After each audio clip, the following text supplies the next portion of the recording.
Halo semuanya, senang sekali saya Dr. Sumi Archani bertemu lagi pada acara Bincang Sehat bersama Bali Med kali ini. Topik yang akan kita bahas pada hari ini ialah mengenai premarital check-up. Tentu saja saya tidak sendiri, kita akan kedatangan narasumber hebat di bidangnya. Beliau adalah Dr. Yuki Kurniawan, spesialis andrologi, konsultan endokrinologi dan fertilitas. Nah, untuk pasang-pasangan yang di rumah yang ingin segera menikah, ayo kita ikuti diskusi ini agar mengetahui apa selanjutnya langkah yang akan kita tempuh. Selamat menyaksikan.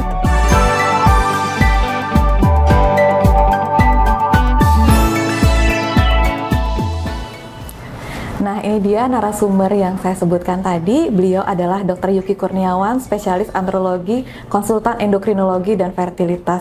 Halo dokter, sehat dok? Halo, sehat. Sehat dok ya, nggih. Topik yang akan kita bahas hari ini adalah premarital check-up dokter, nggih. Ya. Mungkin dokter bisa jelaskan kepada pasangan-pasangan di rumah yang ingin menikah, apa sih itu premarital check-up dokter? Ya, jadi premarital check-up ini tujuannya untuk mempersiapkan ya dok ya, untuk mempersiapkan nanti pernikahannya, yang pasti untuk program buah hati begitu ya, agar tidak ada gangguan selama program dan mungkin keturunan yang dihasilkan juga tidak ada gangguan, misalnya kayak penyakit atau kecacatan seperti itu. Iya, jadi persiapan dokternya sebelum menikah, dokternya. Ya. Kemudian kapan sih dok harus dilakukan itu dok? Yang pasti premarital check up ya sebelum menikah. Sebelum menikah, benar sekali ya teman-teman di rumah. Iya, ya. Jadi sebenarnya kalau sudah merencanakan pernikahan, oh ya nanti kita misalnya 3 bulan atau 6 bulan mau menikah ya, itu silakan mau dilakukan premarital check up. Jadi premarital check up ini ya baik dari sisi laki-laki maupun dari perempuan gitu, pria dan wanita. Iya, berarti begitu ada planning menikah sebaiknya sedini mungkin dok ya, biar bisa diatasin lebih cepat ya dok ya. Gitu. Kemudian apa aja pemeriksaannya tuh dok? Baik dari perempuan atau laki-laki seperti itu dokter? Baik, jadi kalau dilihat dari sisi laki-laki biasanya kita beberapa hal ya yang harus diperiksa, misalnya secara fisik dari laki-laki ada gangguan di organ reproduksinya atau tidak, yang pasti pemeriksaan apakah ada sakit misalnya kayak varikokel seperti itu, kemudian ada kendala lain misalnya mohon maaf kadang ada yang obesitas, mungkin ada payudaranya besar juga di laki-laki. Nah, itu beberapa screening yang dilakukan. Kemudian secara laboratoris kita lakukan analisa sperma. Ya, analisa sperma. Jadi dilihat di situ berapa jumlahnya, gerakannya, maupun bentuk dari sel spermanya. Jadi untuk laki-laki seperti itu. Nah, untuk wanita kita juga ada beberapa hal ya yang perlu diperiksa. Misalnya kalau belum menikah nanti ya pasti ada inform consent.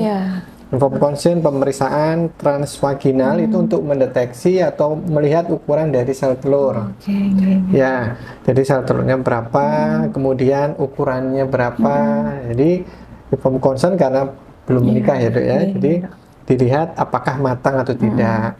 Kemudian dilihat organ sekitarnya apakah ada kista misalnya atau mungkin ada tumor lain mungkin di sekitar organ reproduksi wanita. Jadi itu yang bisa dilakukan. Ya, dan juga bila ada gangguan yang lebih lanjut, misalnya, oh ini hasilnya ekstrim, misalnya di laki-laki ya, kita akan lakukan pemeriksaan hormonal seperti itu. Jadi organ hormon reproduksinya yang kita periksa, seperti follicle stimulating hormone ataupun testosteron yang kita periksa. Jadi cukup banyak dok ya pemeriksaannya dok ya? Iya. Cukup banyak dok. Persiapannya apa aja dok yang dilakukan sebelum melakukan pemeriksaan? Mungkin yang paling basic dok untuk laki-laki analisa sperma. Persiapannya apa aja dok? Kalau analisa sperma ya, laboratorium analisa sperma kita pastikan terakhir dikeluarkan atau terakhir berhubungan dikeluarkan atau ejakulasi ya itu adalah minimal 2 hari atau 48 jam, maksimal 7 hari. Nah itu untuk dari sisi laki-laki atau sisi prianya. Kemudian dari sisi wanita itu dilakukan pemeriksaan transvaginal waktu pertama kali hari pertama menstruasi dokter. Atau mungkin maksimal hari ketiga, misalnya hari masih flek dok, gitu ya, mungkin hari keduanya. Itu lakukan. Jadi dicari momen yang paling pas dokter untuk mendapatkan hasil pemeriksaan yang maksimal, gitu kurang lebih ya dok. Misal ini kan dokter spesialis andrologi dokter khususnya mungkin di bagian laki-lakinya dok Misal dari hasil analisa sperma ketemu kelainan dokter misal oligoteratospermia atau azoospermia seperti itu dok. Langkah apa sih yang harus kita lakukan dokter untuk selanjutnya dok? Kita definisikan dulu ya, oligo artinya sedikit, berarti jumlahnya yang sedikit. Kalau terato artinya bentuknya yang normal, yang kurang dari standar WHO kita pakai ya. Nah, kalau kondisinya oligoterato saja, tidak sampai ASUO. ASUO artinya tidak ada sel sperma sama sekali. Ejakulasinya bisa, tapi tidak ada sel sperma. Nah, kalau oligoterato yang ringan ya mungkin kita cari penyebab, biasanya rata-rata sih karena pola hidup pola hidup yang kurang bagus, misalnya ya alkoholik ya, bukan workaholic ya, alkoholik. Terus kemudian rokok, stres yang berlebihan dan ya stressful lah istilahnya begitu. Itu rata-rata kalau oligo ringan begitu, itu rata-rata penyebabnya adalah lifestyle. Tapi kalau oligo berat, kadang ada perlu pemeriksaan lebih lanjut tadi. Ya mungkin varikokelnya kita lihat berapa, apakah ada grade-nya berapa, atau ada problem hormonal, itu kalau oligo berat. Nah kalau ASUO, itu penyebabnya hanya dua kemungkinan. Satu, kemungkinan pabriknya ini macet, yaitu testisnya, organ reproduksi penghasil sel sperma, atau ada sumbatan di saluran sel sperma. Bisa dari infeksi atau bisa dari bawaan lahir. Jadi lumayan kompleks dok, lumayan kompleks dok ya. Jadi paling penting ya lakukan analisa sperma dulu untuk laki-laki. Nanti dari sana kita tahu dok ya arahnya kemana. Kemudian untuk perempuan lakukan USG transvaginal dokter untuk mengetahui ukuran sel telurnya itu seperti apa dokter Abis itu kalau misalnya laki-laki atau perempuan ada masalah, berarti harus konsul dokternya ke ahlinya dok ke ahlinya. Mungkin dari dokter ada nggak tambahan dok untuk pasangan-pasangan di rumah yang mau sebelum menikah premarital check up, tips-tipsnya dokter biar harus jalankan ini gitu dokter. Jadi pastikan ini ya tipsnya. Jadi kalau premarital check up itu ya kedua-duanya harus dengan sukarela jangan ada paksaan, sukarela dengan itikat baik untuk menghasilkan keturunan yang baik gitu ya. Kemudian tadi harus ada pemeriksaan yang tadi sudah diberikan ya, syarat-syaratnya minimal 2 hari sebelum tes analisa sperma.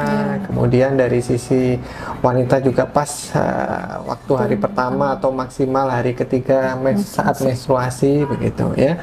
Kemudian untuk menjaga gitu ya sebelum menikah ya, pola hidup yang sehat, jangan lupa pastikan olahraga ya.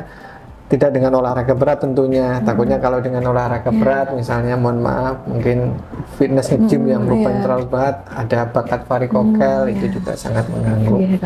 Jauhi pola-pola hidup yang tidak sehat, baik laki-laki maupun perempuan ya, pihak pria maupun wanita begitu. Rokok dan alkohol ya, saya kira itu yang sangat mengganggu di sisi premarital check up, baik untuk nanti kesuburan. Selanjutnya mungkin dok ada nggak vitamin atau suplemen kayak gitu dokter, misalnya dari hasilnya normal kita tetap mau minum vitamin kayak gitu, ada nggak dok? Ya sebenarnya banyak ya suplemen atau multivitamin atau antioksidan di luar ya, kita tidak bisa sebutkan merek satu persatu, cuman yang pasti hati-hati juga kalau kita membeli membeli ya istilahnya. Kadang ada yang bilang kita zinc ini bagus gitu ya, tapi yang dibeli adalah zinc sulfat itu yang untuk otot dan untuk istilahnya nyangkutnya di darah ya mungkin dipastikan, dibaca apakah ini suplemen khusus untuk kesuburan gitu ya. Intinya multi antioksidan untuk laki-laki itu bagus gitu ya. Banyak kok suplemen di luar, tapi jangan sampai salah pilih. Nanti untuk zinc untuk diare. Oke dok Mungkin dari dokter ada tambahan lagi nggak sih dok untuk pasangan-pasangan di rumah seperti itu dok? Tips-tipsnya udah cukup dokter Ya, nih? saya kira itu sih yang penting pola hidup sehat ya, karena healing ya. Jadi kalau terbanyak healing nanti Terlalu banyak healing dokter nih, yang ada stres meningkat otomatis Iya. hasilnya tidak Iya. bagus dok nih. Iya. Ya, mungkin seperti itu teman-teman di rumah, pasangan-pasangan yang ingin menikah atau merencanakan menikah, mari kita lakukan premarital check up sedini mungkin. Untuk ingin yang konsultasi sama dokter Yuki dan lain sebagainya, bisa lihat jadwal praktek di bawah agar bisa konsultasi dengan beliau. Oke, sampai jumpa di acara Bincang Sehat selanjutnya.